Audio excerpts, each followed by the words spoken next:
It's the same. It's a question from the same verse. I see. So it's a question based on the same verse which I recited earlier on. A'udhu billahi minash shaitanir rajim. Bismillahir rahmanir rahim. Fa'azallahuma ash-shaytanu anha fa'akhrajahuma mimma kana fihi wa qulna ihbitu ba'dukum li ba'din aduwwun wa lakum fil ardi mustaqarrun wa mataun ila hin. The translation is, but Satan caused them both to slip by means of it and drove them out of the state in which they were. And we said, go forth, some of you are enemies of others, and for you there is an abode in the earth and a provision for a time. حضور كيف كانوا مستقر ومطر فيه في نفس الوقت؟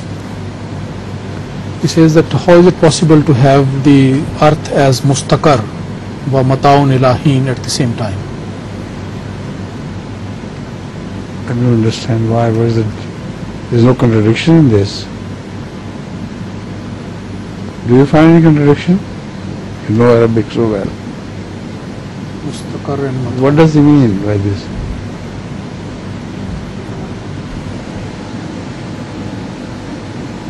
I think because the word Arth been mentioned here, it seems still some people think that they were previously in hell. Mustaqarrun is a temporary place,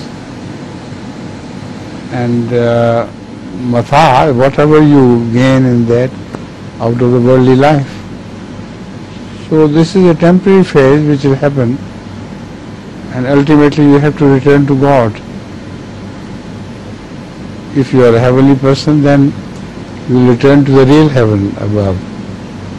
Otherwise to hell. This is, I think, very clear and evident.